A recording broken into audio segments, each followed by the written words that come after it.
That's all the notes say, but it was just a little too country for me. Oh snap, okay.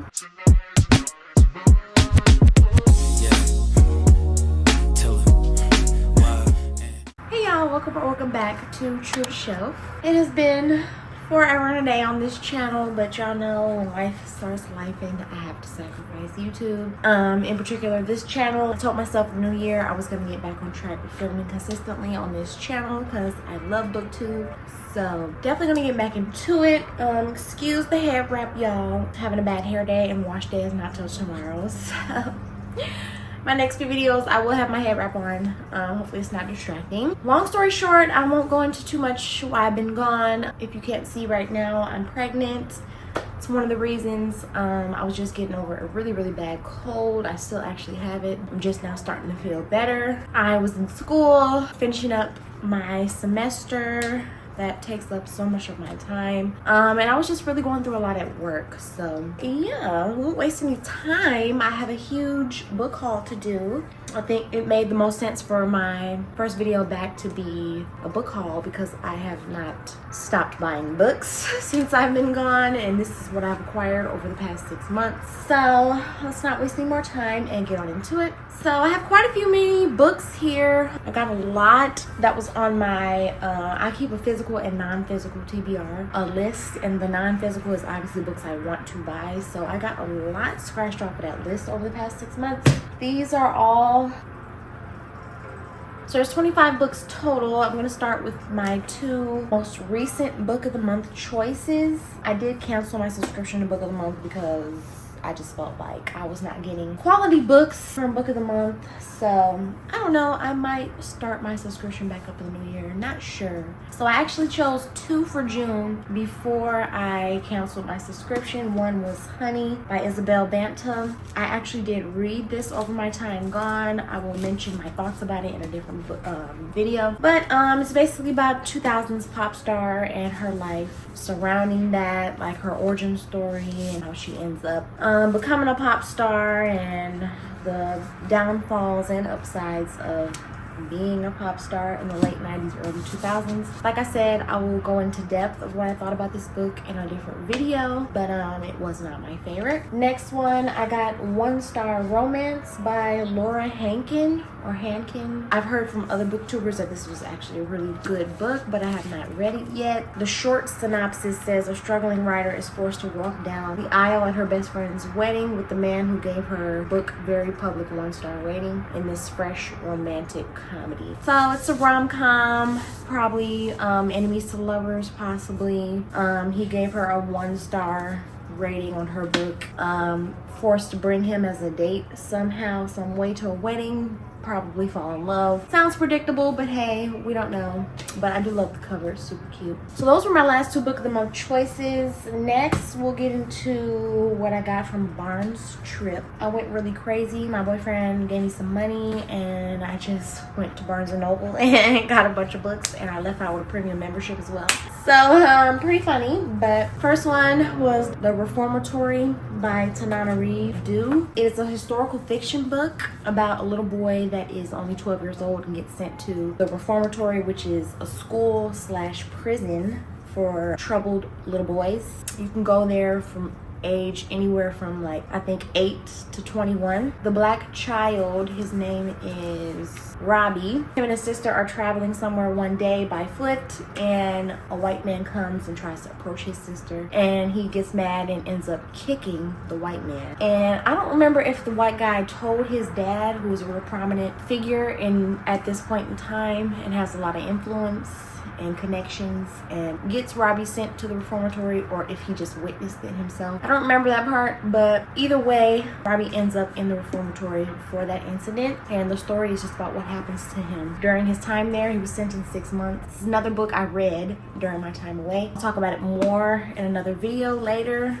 but this was a really great book. Next one I picked up was Kristen Hanna, True Colors. I love Kristen Hanna ever since I read Magic Hour and The Nightingale by her. So I just feel like whatever book I come across by Kristen Hanna, I'm probably gonna get it. This one is about 3 sisters. They grew up on like a farm lifestyle with horses, taking care of horses and all that. And it's just about their lives, how they're separate, how they intertwine. But in addition, one of the sisters, her husband gets caught in like some legal trouble of some kind. They live in a really small town, so any type of crazy crime is like shocking and devastating to them. So because one of the sisters' husband is accused of the crime, it kind of forces them to like turn on each other or whatever. Basically, their loyalties are tested, secrets are revealed. You know, drama amongst the family. It sounded good off the synopsis, but y'all, I tried to start reading this and I ended up DNFing it at page 142. So I gave it a real try, but had to DNF it. I might try to pick this back up later. Don't know, but it was just a little too country for me. Next one, Before I Let Go by Kennedy Ryan. This is a really popular book amongst the Booktube community, so I won't go into too much detail of Before I Let Go, but it's definitely been my TBR for a while. Next one is Ruthless Vows by Rebecca Ross. This is the sequel to Divine Rivals. Divine Rivals was good to me, but it fell short, so I gave it like a 3.5 stars, I think. And the only reason why I bought Ruthless Vows was because I want to know what happens next, even though the first book wasn't that great. So that's the only reason why I got this one. I don't want to say how the other book ended, just because I don't want to spoil it for anybody, but basically this is the continuation of what happens at the end of Divine Rivals. Next one, I got The Heaven and Earth Grocery Store by James McBride. This was actually recommended to me by one of my coworkers. So in 1972, workers in somewhere in Pennsylvania were digging the foundations for a new housing development. Last thing they expected to uncover was a human skeleton. Who the skeleton was and how it got buried there were just 2 of the long-held secrets that had been kept for decades by the residents of Chicken Hill, the dilapidated neighborhood where immigrant Jews and African Americans live side by side, sharing ambitions and sorrows. So just by reading the title of this book, you would never assume that this is a thriller or mystery. But anyway, Chicken Hill was where Mosh and Chona Ludlow lived when Chona ran the Heaven and Earth grocery store, where the title comes in, which served the neighborhood's quirky collection of blacks and European immigrants, helped by her husband Mosh, a Romanian-born theater owner who integrated the town's first dance hall. When the state came looking for a deaf black child, claiming that the boy needed to be institutionalized, Chicken Hill's residents, roused by Chona's kindness and the courage of a local black worker named Nate Timlin, banded together to keep the boy safe. As the novel unfolds, it becomes clear how much the people of Chicken Hill have to struggle to survive at the margins of white Christian America, and how damaging bigotry, hypocrisy, and deceit can be to a community. When the truth is revealed about the skeleton, the boy, and the part the town's establishment played in both, McBride shows that it is love and community, heaven and earth, that ultimately sustain us.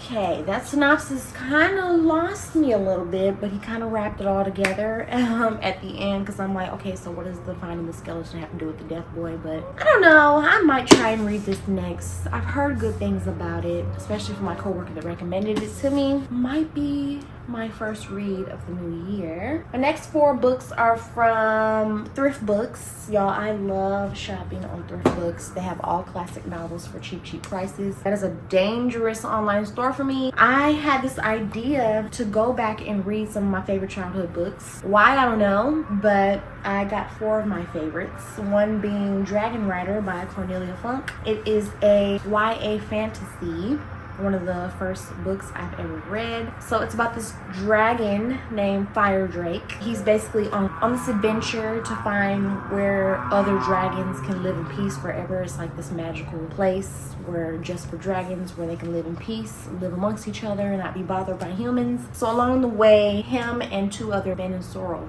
they encounter fantastic creatures, surprising courage, and one ruthless villain determined to end their adventure. Only a secret destiny can save the dragon in this enchanting adventure about the true meaning of home. So I remember reading this book in my childhood, but I don't remember details or anything about how it ended or anything like that. So I thought it would be fun to revisit it. Even though it's YA, it is pretty long. It's a pretty long book. It's more than 500 pages. So then the next three are a series. It's the Inkheart series. The first one is Inkheart, the next one is Ink Death, and the next one is Ink Spell. That was the last one. In my childhood, Inkheart was the first chapter book I ever read. I was like 8 years old, and I remember rereading this book so much, but now at 28, I do not remember again like details and stuff about it. And I saw that they actually made this a movie, so I was like, oh my god, I need to go back and read the book. I never got to these two after I read Inkheart, so I definitely wanted to revisit the Inkheart series. That is by Cornelia Funk again.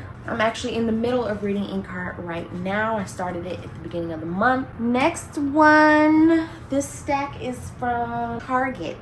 I spend way too much time in Target's book section. But first one I got was one I've been waiting to get my hands on since I started really getting deep in watching booktube videos. The way a booktuber described this was insane, so I was like, I really have to read this. The Inmate by Frida McFadden. I also love Frida McFadden. So it's basically about this nurse that works at a prison, which is crazy because my mom actually used to be a nurse at a prison, so I probably could really understand some of this woman's experiences. Her name is Brooke. But with working at the prison, she was taught 3 crucial rules: to treat all prisoners with respect, never reveal any personal information, and never ever become too friendly with the inmate. But nobody knows that Brooke has already broken the rules. Nobody knows about her inmate connection to Shane Nelson, one of the penitentiary's most notorious and dangerous inmates. Ooh, Miss Girl, what you got yourself into? They certainly don't know that Shane was Brooke's high school sweetheart. Oh,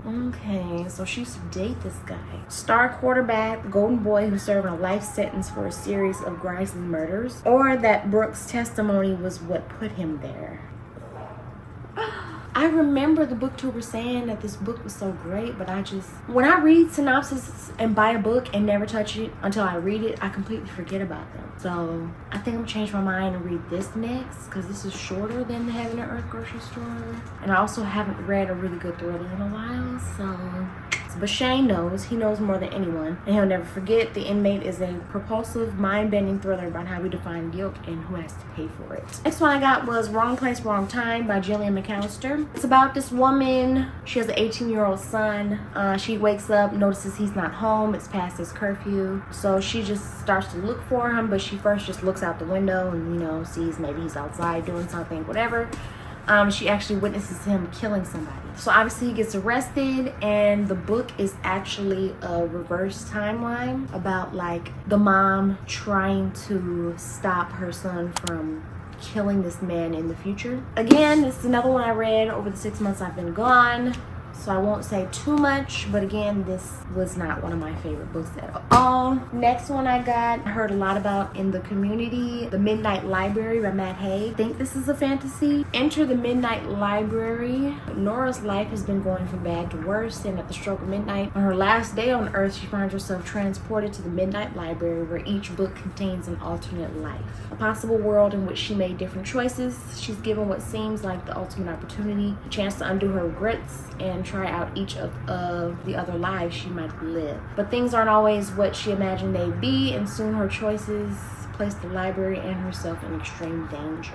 It sounds really interesting to me. Never read a book like that. Next one, y'all, I picked up the first book in the Throne of Glass series by Sarah J. Maas, Throne of Glass. I'm gonna challenge myself and try to read the series in the new year, and I hear nothing but good stuff about this series. And this will also be my first Sarah J. Maas novel. Next one is Yours Truly by Abby Jimenez. I heard this was a sequel to Part of Your World, but it doesn't like contain the same characters from the other book, so not seeing how that's a sequel. Maybe it follows 2 characters that weren't the main characters in Part of Your World. Don't know, but this is talked about a lot in the community. I'm just looking forward to reading it. I love Abby Jimenez, so I have high expectations for that book. Next one, The Last Thing He Told Me by Laura. The sticker is covering up her name. Laura Dave.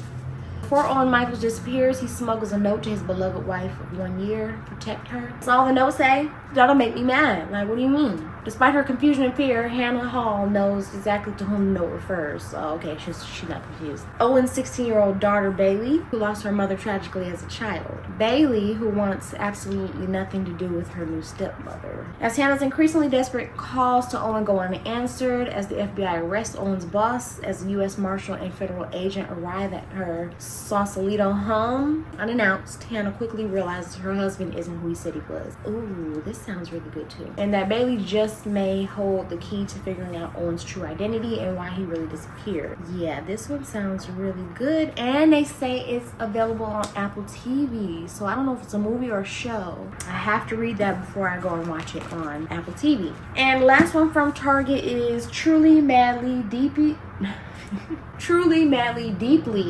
by L.J. Shin. Now, before I even get into the synopsis, y'all, the colored edges of the pages of the book played a big part in me buying it.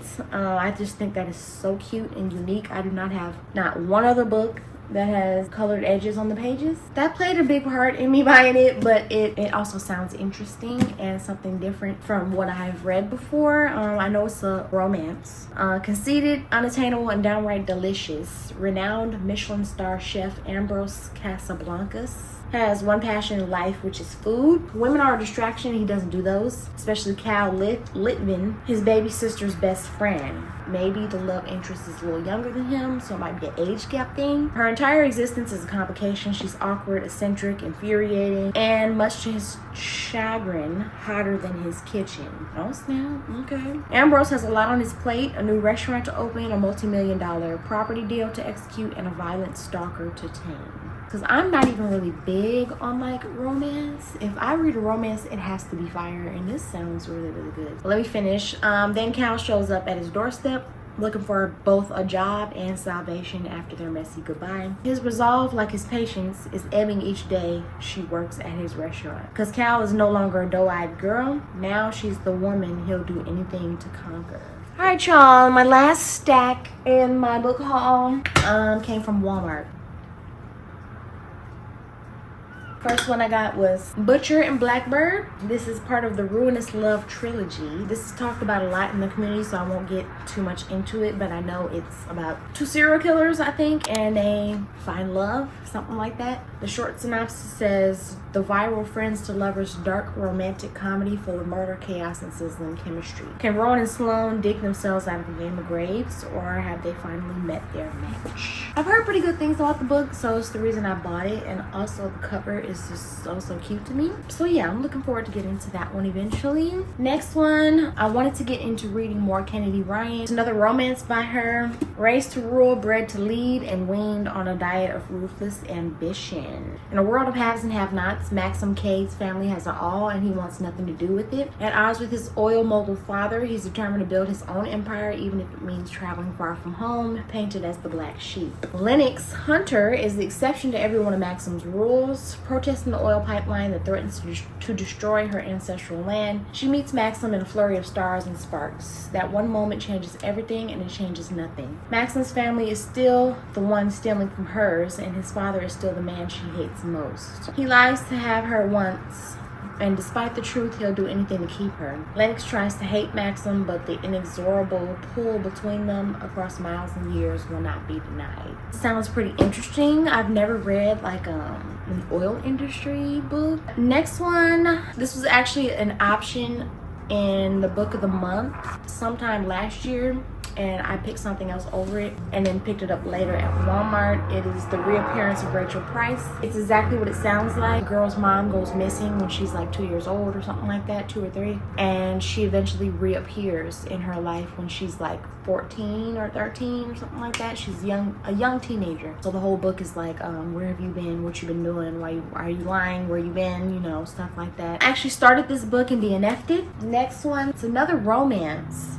Say You Swear by Megan Brandy. Ariana Johnson has been dreaming of what college life might bring, and it's finally coming over the horizon as she and her friends plan one last beachside summer together. So much has changed over the years, but there's always been one constant. The boy her heart returns to no matter where her imagination runs, her brother's best friend Chase. So, brother's best friend trope. I actually have not read a book that deals with this, I don't believe. This is the summer she'll finally tell him how she feels, that it's him and always has been him, until suddenly it isn't.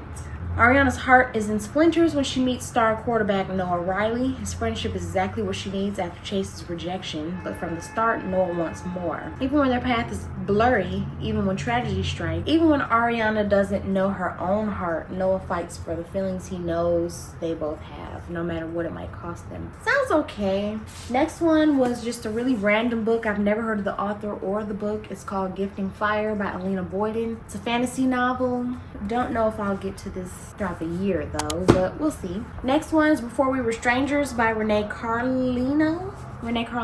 This was on another booktuber's 5 stars, so I had been waiting to get my hands on it. Finally did. I read it and it just was not my favorite.